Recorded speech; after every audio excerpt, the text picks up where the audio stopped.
जब भी विधानसभा या लोकसभा चुनाव आते हैं तो राजनीतिक दल एक दूसरे के ऊपर आरोप लगाते ही हैं। ये आरोप उनके राजनीतिक जीवन से जुड़े हुए होते हैं। दलें एक दूसरे के ऊपर राजनीतिक तौर पर निशाना साधते हैं, लेकिन कांग्रेस या उसके सहयोगी दल जब भी ऐसे मौके आते हैं तो प्रधानमंत्री मोदी पर पर्सनल अटैक करते हुए नजर आते हैं। और ये पर्सनल अटैक वो गुगली समझकर करते हैं, लेकिन नतीजा हिट विकेट के तौर पर आता है कि या वो कांग्रेस है सहयोगी दल, कई बार ऐसा हो चुका है जब वो हिट विकेट हुए हैं और राजनीतिक तौर पर उनको सियासी नुकसान काफी देखने को मिला है। लेकिन समझने को ना कांग्रेस तैयार है ना उसके सहयोगी दल। कल लालू यादव ने प्रधानमंत्री नरेंद्र मोदी के ऊपर निशाना साधा, और निशाना राजनीतिक तौर पर नहीं था, वो निशाना था उनके परिवार को लेकर,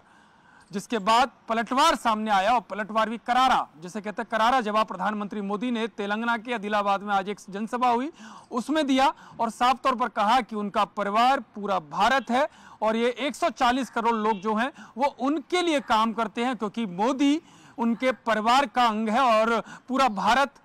140 करोड़ के लोग उनका परिवार है। और उनका संकल्प है, उनका सपना है कि वो इस देश के हर नागरिक के लिए काम करेंगे, उसके लिए वो प्रतिबद्ध हैं, संकल्पित हैं। और यही कारण है कि उनके इस मैसेज को ध्यान में रखते हुए पार्टी ने पूरा एक अभियान चला दिया कि मोदी मेरा परिवार, यानी कि बीजेपी का छोटे से छोटा कार्यकर्ता, बड़े से बड़ा नेता, वरिष्ठ नेता, मंत्री, पार्टी अध्यक्ष, सभी ने अपने जो सोशल मीडिया अकाउंट हैं उनके सामने मोदी मेरा परिवार करके एक हैशटैग चला दिया है। और ये पूरे देश में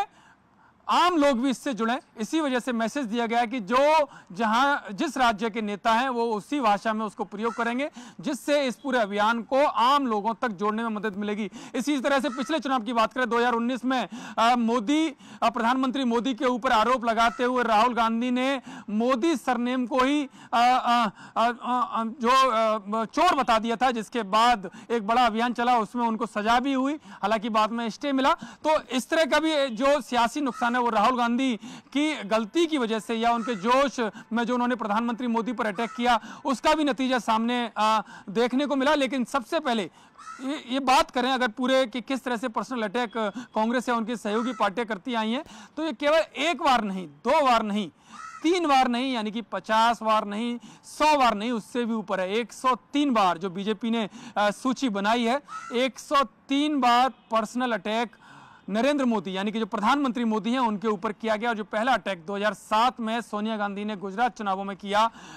तत्कालीन मुख्यमंत्री यानी कि उस वक्त मुख्यमंत्री थे नरेंद्र मोदी, गुजरात के उनको मौत का सौदागर बोल दिया और कहा कि मौत के सौदागर की जीत नहीं होनी चाहिए, जो जहर की खेती करते हैं उनको उनके हाथों में गुजरात नहीं देना चाहिए। उसके बाद नतीजा सबके सामने है कि आज तक गुजरात में कांग्रेस पनप नहीं पाई। वहां का जो गुजरात की जो जनता थी वो कांग्रेस को आज तक माफ नहीं कर पाई कि उनके नेता को किस तरह से पर्सनल जो निजी हदें होती हैं वो भी क्रॉस कर दी गई और मौत का सौदागर कह दिया गया। ये कई सारे ऐसे वाक्य हुए, चाहे 2014 में मणिशंकर अय्यर जो कांग्रेस के वरिष्ठ नेता हैं उन्होंने भी प्रधानमंत्री मोदी पर निजी हमला बोला और ये तक बोल दिया कि चाय वाला कैसे प्रधानमंत्री बन सकता है, चाय वाले की जगह उनके यहाँ खाली है, चाहे तो यहाँ पर काम करते हैं। ये बात भी जनता को चुभी, आम लोगों को चुभी कि क्या एक आम आदमी प्रधानमंत्री नहीं बन सकता। इसको भी बीजेपी ने एक बड़ा अभियान चलाया और उसका नतीजा भी सामने आया कि किस तरह से खामियाजा कांग्रेस को सियासी तौर पर भुगतना पड़ा। 2019 में मोदी सारे चोर हैं ये तो बोला ही था। इसके अलावा गुजरात विधानसभा चुनाव में भी राहुल गांधी ने एक बार फिर से जो कांग्रेस नेता है उन्होंने 2017 में नीच बोला। और इसके अलावा जो अभी राजस्थान छत्तीसगढ़ मध्य प्रदेश में जो चुनाव हुए, क्योंकि जहां यहां देखा जाए तो मध्य प्रदेश में खास तौर पर माना जा रहा था कि एंटी इनकम्बेंसी है, छत्तीसगढ़ में माना जा रहा था भूपेश बघेल का काम बहुत ज्यादा है और राजस्थान में गहलोत वापसी करेंगे। लेकिन पनौती जो बोला कि क्या पनौती जो वर्ल्ड कप से जोड़कर जो हार हुई उसको प्रधानमंत्री मोदी से जोड़ते हुए राहुल गांधी ने कहा और एक वीडियो भी जारी किया कि क्या पनौती को आप अपने यहाँ आने दोगे। उसका भी बड़ा रिएक्शन देखने को मिला और रिएक्शन इस तरह से हुआ कि जहां कांग्रेस एक बार फिर से सत्ता में आती हुई दिखाई दे रही थी वहां कांग्रेस सुपड़ा साफ हो गई और एक बार फिर से प्रधानमंत्री मोदी के नेतृत्व में वहां पर बीजेपी की जीत हुई। और लगातार इसी तरह के कई सारे केस ऐसे हुए कि जो बार बार जब इन्होंने कांग्रेस या उनके सहयोगी दलों ने प्रधानमंत्री मोदी पर अटैक किया वहां लगातार बीजेपी को बड़ी जीत मिली। अगर कर्नाटक का उदाहरण हम देखें, कर्नाटक में एक भी पर्सनल अटैक प्रधानमंत्री मोदी के ऊपर नहीं हुआ और उसका नतीजा ये रहा कि बीजेपी जो वहाँ सत्ता में थी उसको सत्ता से बाहर होना पड़ा, क्योंकि जो रिएक्शन देखने को मिलता है, जो मोदी के फॉलोअर्स में देखने को मिलता है, वो वहाँ पर नहीं मिला, क्योंकि मोदी के ऊपर किसी भी तरह का अटैक नहीं किया गया। इसके अलावा कांग्रेस के राष्ट्रीय अध्यक्ष खड़गे ने भी जहर उगला था प्रधानमंत्री मोदी के खिलाफ कि मोदी झूठों के सरदार हैं, उसका भी नतीजा सामने आया। तो इसी तरह से एक नहीं, दो नहीं,